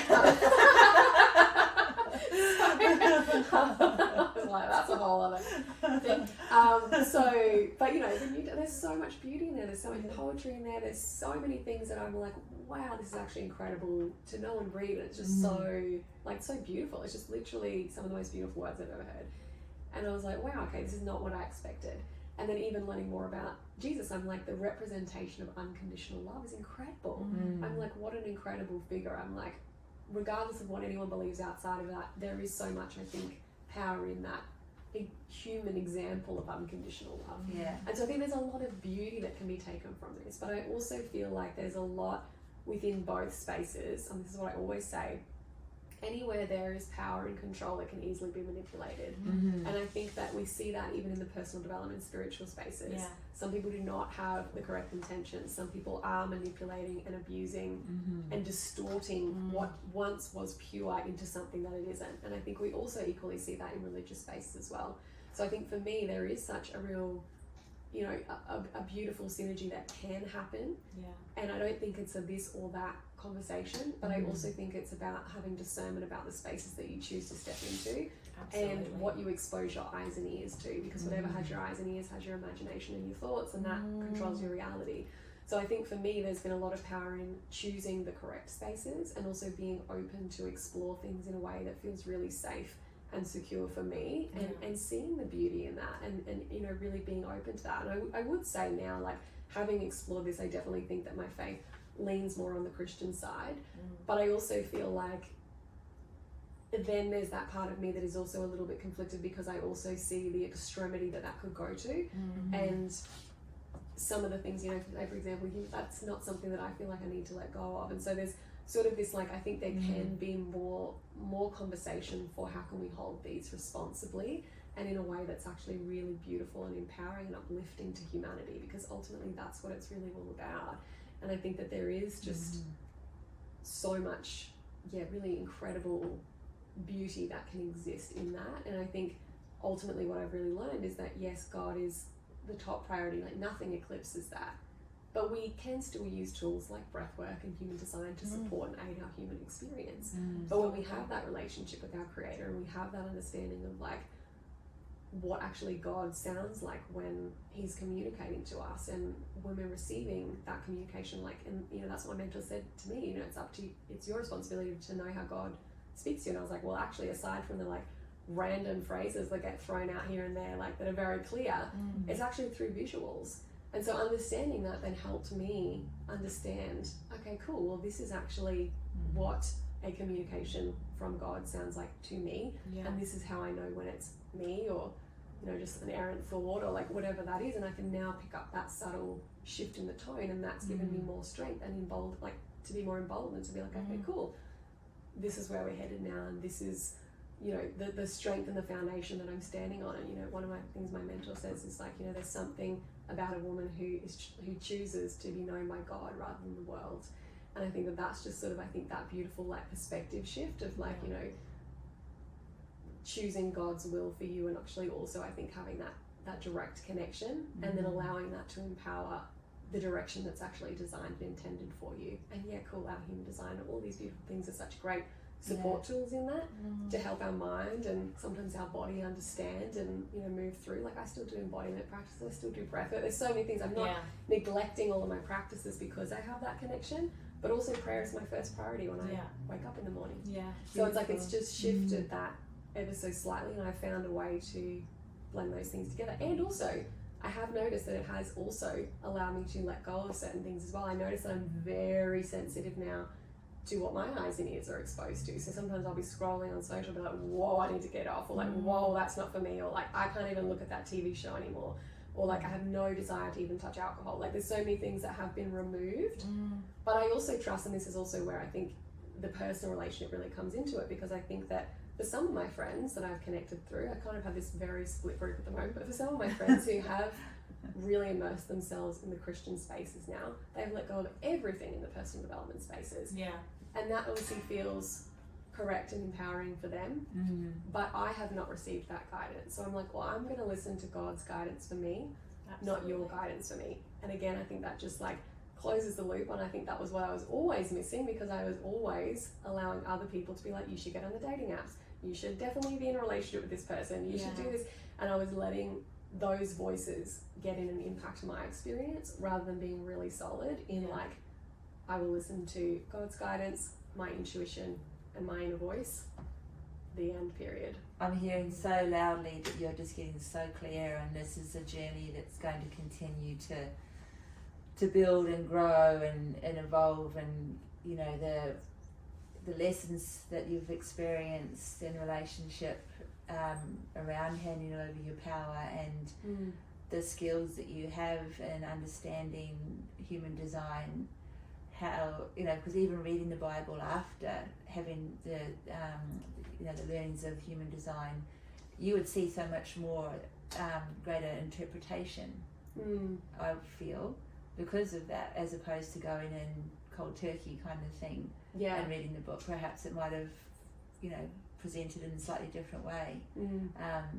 That's my feeling anyway. But you just see that there's that anchoring and the certainty and the strength that's providing for you is literally opening you up into being truly who Kirsten is here to be. You can just feel that expansion, just light coming in. Yeah, it feels amazing. Well, I think one of the really cool things about reading the Bible so late, like into my journey, like I didn't like just go out and buy one straight away. Like it was like 8, 9, 10 months before I even cracked that open. Yeah.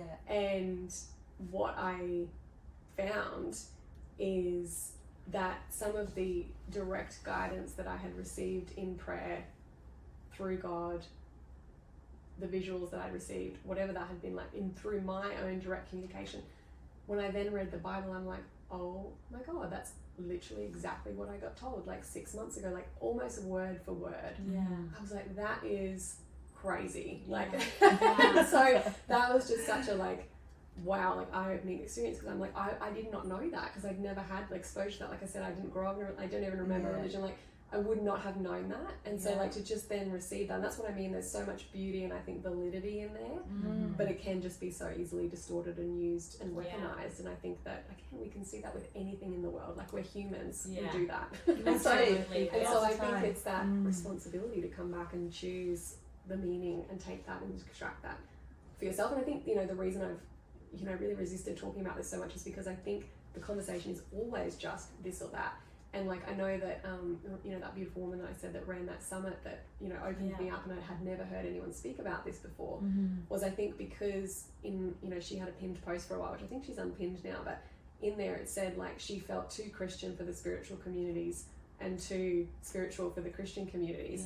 And like that's kind of where I feel like I'm in this like really like down the middle kind of beautiful balance, which I love, but I also think that I can tell that there will be resistance to the way that I speak about it from either way. Well, exactly. So we're just going at it. Go you. Which we're going to have to because coming back to Laura again, she works with the Akashic Records. So she's working with a lot of different realms, if you want to put it that way. But her faith in Jesus is immense, totally. And she's an incredible woman, and what she's sharing of herself with people, and what she's so certain of in herself. And I think also what that then comes down to is, say for example, when I went on the dating apps, like that the thing that tipped me over the edge was I went to a tarot reader and she said, you're meant to be on the dating apps. Now if I had gone home and prayed about that, the answer would have been, no you're not. And so I think it's like we can get so much, and there were so many other things she said in there that I was like, oh my God, spot on, that I still think, wow, like think back on all the time. But I think sometimes we're too quick to believe the words of everyone else. And so I think that is what the connection to God gives you. It gives you that cross-check to be like, hey, God, should I go on the dating apps? No. Absolutely not. Stay clear. That's not what I have planned for you. And so I think that's kind of where that blend comes, is we can still have these beautiful experiences, but it's like, okay, but then come back to that connection. What is actually true for you? Yeah. And, you know, even for me, like, what I found really fun is, like, I don't even, you know, necessarily, like, pull cards anymore looking for clarity. But because I know how God speaks to me in visuals now, instead of, like, pulling my card to set my intention for the month, I actually tune in and receive that guidance from God and receive that visual from God. I'm like, okay, great. And it is always, like, 100% spot on for the month. So that's kind of even, like, little things about how that's kind of shifted for me, is, like, knowing that connection's like, I'll go there first. Yeah. And these other things are, you know, fun things you can play in if you want to, but then That's keep cross-checking back. yeah. Have you read the Conversations with God book? So I brought that, I reckon, in my late 20s. You know how I was saying, I think before we jumped on air, like, that was when I sort of was like, I'm interested in personal development. I honestly don't think I made it through the first page, and I've never gone back to it. So, I mean, who knows? Like, that might be something that I'll, like, read now and be like, okay, that makes a lot of sense. Yeah. That could be Absolutely. fun. Yeah, it's very interesting to discover something that is life-changing across the mind, body, spirit, and you can see how they all interweave and all interconnect, and have the dedication, I think, is a really good way of describing what you're applying to just moving forward, because of that anchoring in and the certainty. It's like there's no wavering, you know, like, you know, from where you were sharing around your personal experiences with the heart and relationships, to hearing you speaking now around your prayer and, you know, where your what's the word? Where your compass is taking you. Yeah. It's such a different person, like literally where you're sitting now. Oh yeah. And I think, you know, that's really what the awakening was designed to do, is because I also, like, deeply know and feel now that wherever God intended me to go, I was not going to be able to go there without that relationship, without that connection, without that faith, and without that clarity. So where I had arrived, where I was like, oh my God, most creative year ever, like, I'm really fucking loving it, look at all the things I'm doing, like, that was also going to be the peak. That was as far as I could go. Like, I was never going to go further than where I was, because of that instability and the, like, things are working out, they're not working out, all right, like, and just, you know, planting that clarity in everywhere else that was so interchangeable and movable, that I really did, I think, reach the limit to where I could go alone. And I think that where God intends me to go, I don't know, but it's like that level of faith was required, like I said, to have a God-sized vision rather than a Kirsten-sized vision. And I wouldn't have been able to do that without that relationship. And I think, it is just emboldening me to continue to do that, because I think also it's shifted my perspective of, like, you know, even say, for example, like, what do I want to create, to how can I help, how can I serve, like, how can I use the gifts that God has given me in the way that he wants me to. And that, I think, has just, like, added this different richness to what I'm now doing. And even, like, I've noticed within my client sessions, like I said, with all of these intuitive gifts coming online, it's like the clarity that I'm able to provide them, the guidance that I'm able to receive for them, is just so much more powerful and clear. And it's just, I think, unfolding at such a rapid pace now, but it's like having that strength behind me has just really shifted everything. Oh, it's exciting too, because also from when you've spoken in the past with, at the podcast and these conversations, there's a lot of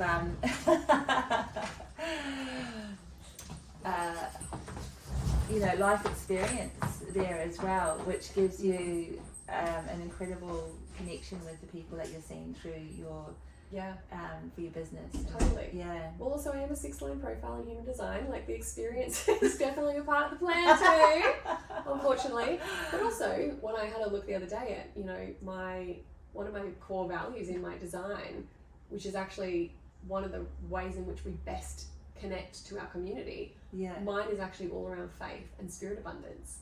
And so even that in itself, and this is what I mean about that beautiful intersection of, like, you don't have to write one thing off. I think when you have a pure intent behind it. 100%.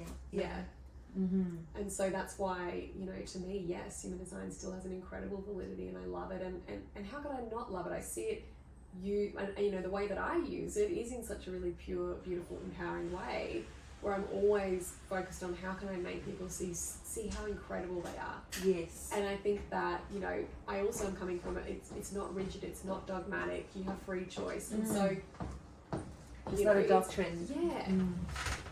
And that's the freedom of choice aspect is I think with any belief or practice or modality or tool is a key point in place around how effective it is, because we, as you've been saying, we're each of us so individual and so unique, which human design gives an incredible insight into. Totally. And then you know you have that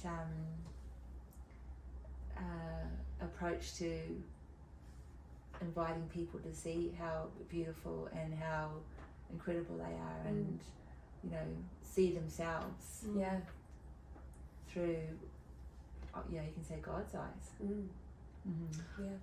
Okay, girls, we are going to round it off. It's been a good one. So a long we're going one, with a this, very long Kirsten. one. We're going with this, Kirsten. Well, Let's close that off was with my that. next- Yes. I was going to ask, so your website's still up and running, yes? Yeah, of course. You've got a new Instagram, or is it still the same? No, it's still the same. Okay. So at KirstenMorrison.co on Instagram. Yes. And KirstenMorrison.co on the website. Perfect. I have also just opened up a self-paced shop. I don't know if you saw Oh, that. what's that? So I had someone ask me, they said, do you do any self-paced courses? Because that's how I prefer to learn. And I was like, actually, I've got loads sitting collecting dust in Thinkific. So I have created a bit of a storefront on my website now. And so there's 5 different self-paced programs to take yourself through in there as well. And one of those is called Metamorphosis. So if you are going through a time of rebirth and change and transformation, that experience was designed off the back of my own experiences that have been outlined in this podcast, and really those three phases to stabilize and actualize that change and anchor into your faith as well. Amazing. Well, we'll put that at the bottom of the podcast, all the links for that, Yeah. so people, if they're interested, they can jump on. And for human design sessions, is that what You you can still do human design readings. I've got my advanced human design readings, human design reader training, Unreal. mentorship, which combines all the things, the mentoring, the breath work, the human design. Epic. So it's still all happening. Yay.